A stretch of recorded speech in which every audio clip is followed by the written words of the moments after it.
Hi, this is Debbie, your Blinds.com design consultant. Oh, wow. A real person. Yep, I am here to help you with everything, from selecting the perfect window treatments to... Well, I've got a complicated project. Oh, not a problem. I can even schedule a professional measure and install. We can also send you samples, fast and free. I just might have to do more. Oh, okay. So the first room we're looking at is for guests. Shop Blinds.com now and get up to 40% off with minimum purchase. Blinds.com. Rules and restrictions may apply.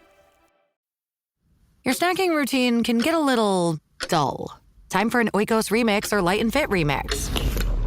Like a crunchy storm of sea salt praline pretzels, dark chocolate, and butter toffee, showering down into a smooth, creamy yogurt. Enjoy 6 remix varieties, 3 Epic Complete Protein Oikos remix options, or 3 craveable Light and Fit remix options. See remixyogurt.com. Atheists, agnostics, long-haired weirdos, short-haired weirdos, vandals, hooligans. The government, hug the government, love the government, hug the government, love the government, hug the government. Welcome to The Politics Guys, a place for bipartisan, rational, and civil debate on American politics and policy. I'm Northern Kentucky University political scientist Michael Baranowski. I'm joined today by my conservative counterpart, Cleveland area attorney and defender of freedom, Jay Carson.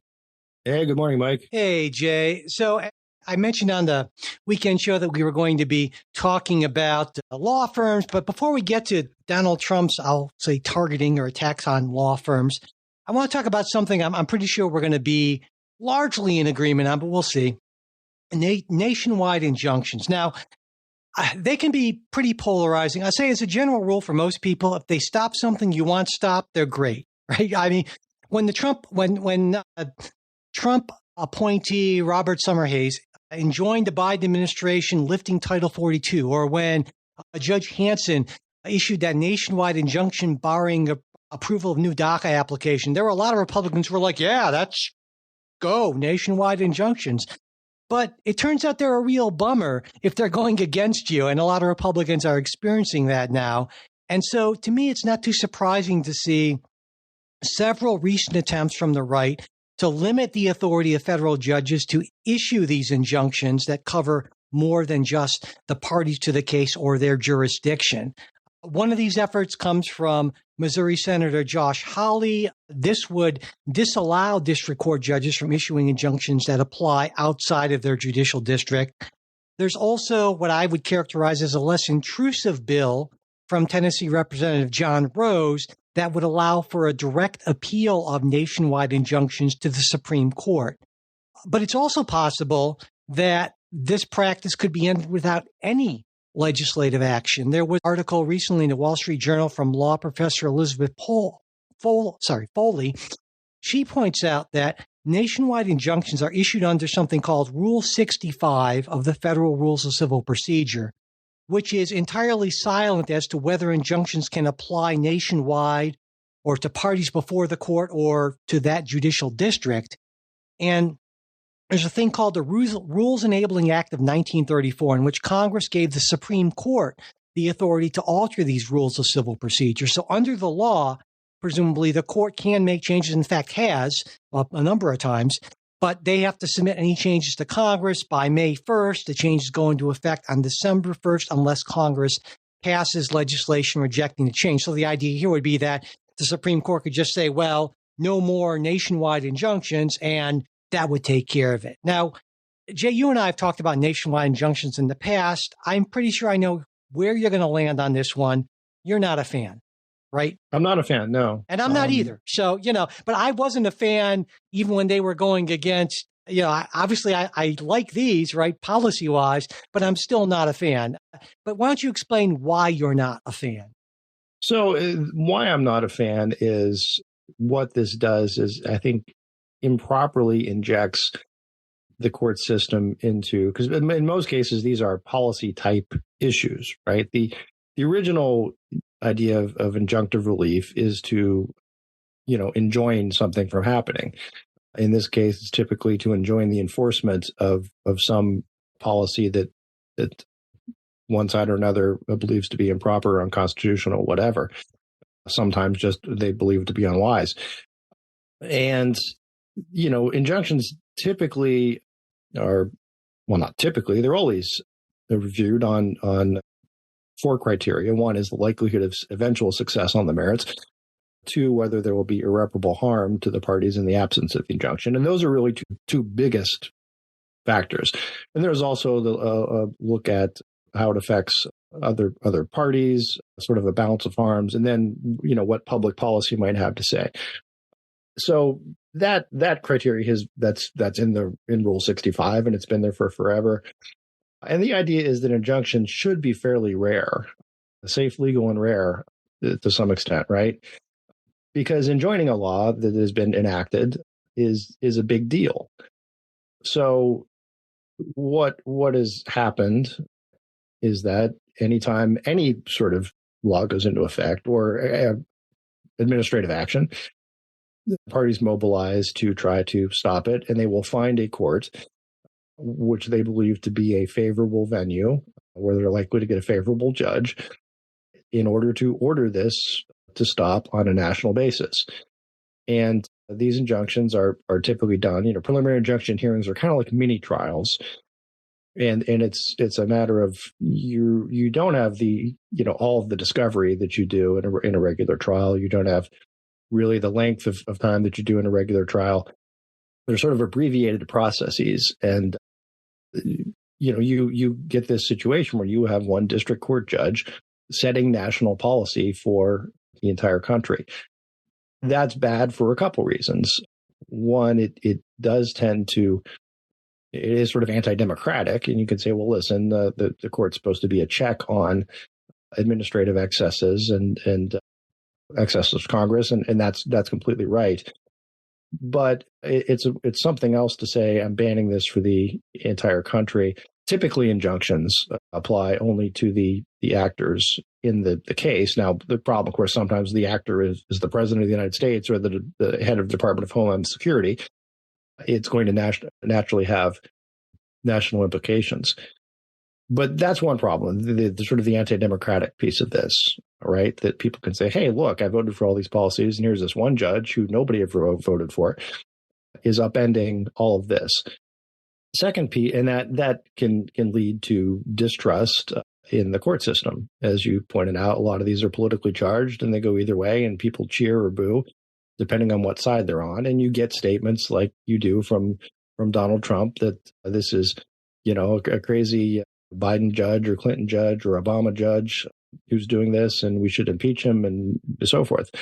You get the arguments on the other side that, oh, this is a Trump judge and it was forum shopped to a special district. And none of that is good for the standing of the judiciary. The other thing it does is it takes away what's called sort of a percolation effect, that the federal judicial system is set up into 13 essentially different circuits, right? Where you have circuit courts that review things and rule on them. And when there's conflicts, those go up to the Supreme Court. The idea being that in these district courts, right, that are below the circuit courts, you can have differing views, and those will percolate up to the circuit courts. The circuit courts will have differing views. There may be conflicts there. And then eventually it gets to the Supreme Court. But by the time it gets to the Supreme Court, it's been pretty thoroughly vetted and briefed, and people have looked at it from all angles, and you've got a number of different views. And the philosophy is that's better in the long term for the law to have this view of everybody's a lot of people have taken a look at it, and people have come up with different conclusions before we get to the Supreme Court. And that's, I think, a beneficial thing. Now, the argument against that is that in the meantime, there is not a uniformity in the law. Something can be enforceable in one circuit and not in another. And I would agree that can be a problem. But because these are injunctions, and it usually moves pretty quickly, as quickly as legal stuff goes. So those are if you ask my takes on why I'm against them. And I'm assuming your reasons are probably pretty similar. Yeah. I mean, pretty much for all those reasons. And Clarence Thomas has written, I think, a lot. As always, you may or may not agree with Clarence Thomas, but there's a sort of wonderful consistency about him. And he's written a number of dissents and indicated, telling the court, hey, we really ought to take up this national injunction question, which the court has not really done yet. This episode is brought to you by Progressive Insurance. Do you ever find yourself playing the budgeting game? Well, with the Name Your Price tool from Progressive, you can find options that fit your budget and potentially lower your bills. Try it at Progressive.com. Progressive Casualty Insurance Company and Affiliates. Price and coverage match limited by state law. Not available in all states. Last week was our first playoff game, and my plaque psoriasis was so itchy under all my gear. Sometimes just thinking about scratching could take me out of the moment. And then my doctor told me I could get clearer skin with a pill called Otezla. Otezla apremilast is a prescription medicine used to treat adult patients with plaque psoriasis for whom phototherapy or systemic therapy is appropriate. Otezla can help you get clearer skin after just 4 months. Okay, ready for the next game. Talking to my doctor about a pill was a total game changer. Don't use Otezla if you're allergic to it. Get medical help right away if you have trouble breathing or swallowing, swelling of the face, lips, tongue, throat, or arms. Severe diarrhea, nausea or vomiting, depression, suicidal thoughts, or weight loss can happen. Tell your doctor if any of these occur and if you have a history of depression or suicidal thoughts. Live in the moment. Ask your doctor about Otezla. Call 1-844-4-OTEZLA or visit Otezla.com for prescribing info about cost, and more. But it seems to me that at least if that Professor Foley is correct, and I believe she is from everything that I researched on this, then the court could simply go ahead and change those rules of civil procedure. And again, it's not like a rare thing that they never do. It's like every couple of years. Yeah, they do it on a fairly regular basis. And so it seems to me that this would be, I would expect that there would at least be. Although, Mike, I will say that, I mean, the usual, the rules, the way it works, it's not like the Supreme Court just sits down one day and says, hey, let's change the rules. It's sort of like there's a committee and everybody always looks at the proposed changes, and then it goes back and forth, and there you go for years, and there's a committee to revise the rules, and they issue a report, and they issue another report, and then it goes up to the court. It's not, I mean, I think theoretically, yes, the justices could say, sit down over lunch tomorrow and say, hey, let's change the civil rules. In practice, that's not how it works. There's always going to be a lot of back and forth, and, what would essentially be notice and comment in the administrative process. You get all these kind of things. Hey, here's the new proposed rules that are, they're considering to come out. It's going to come out in the next year or two.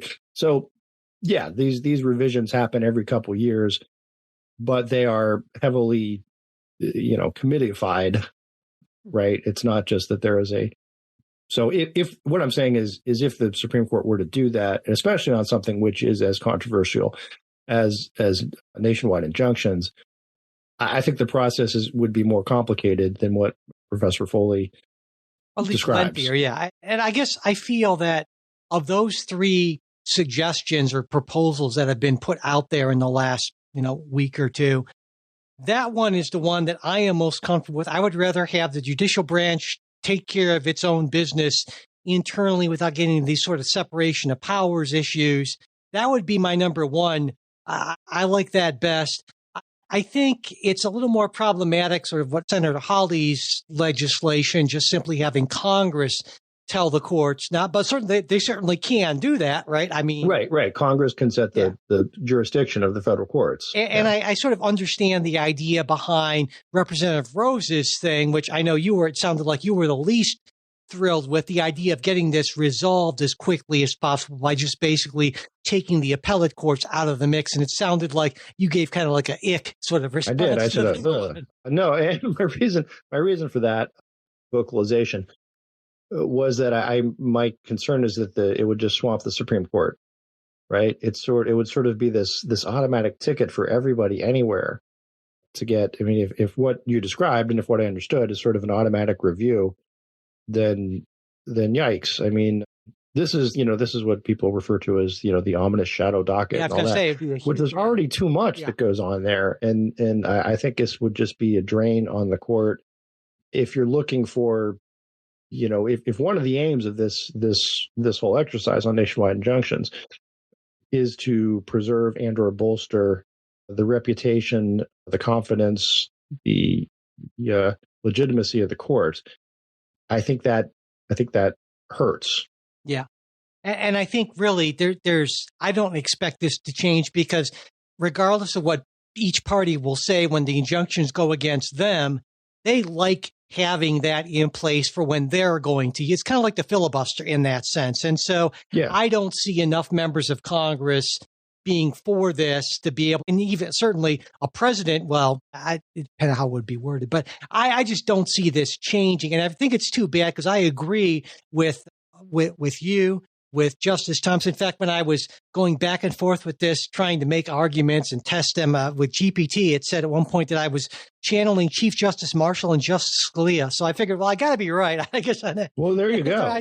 I can't do much better as far as I'm concerned. And so, but unfortunately, I think regardless of what you or I or anyone else think, this is going to be how it's going to be for a while. And we're not going to see any changes here. That's my expectation. Well, the other thing, though, of course, that the Supreme Court could do is issue a ruling on one of these cases that comes up before it on a nationwide injunction. And they could set out, now this wouldn't be through the rulemaking process of changing the civil rules, but they could say, hey, when a court is looking to file or apply, rule, order a nationwide injunction, it ought to consider these factors, right? X, Y, Z. And they could set out sort of a test for national injunctions.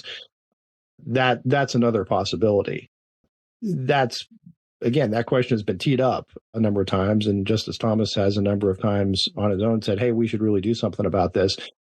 But nobody's biting yet at this point. Yeah, and that to me, I think you get maybe 2, 3 at this point votes for that sort of thing. But there's not a majority on the court that's willing to go to that point, I would say.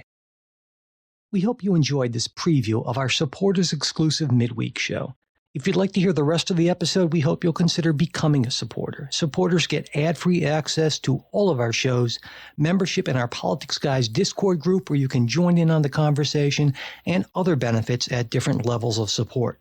To become a supporter, go to patreon.com/politicsguys. You can also support us through Venmo or @politicsguys, or through PayPal. You'll find all of our support links in the show notes, as well as at politicsguys.com/support. And if you'd like to get the midweek show, but you're not in a position to become a financial supporter, that's not a problem. Just send me an email at mike@politicsguys.com, and I'll be happy to get that set up for you.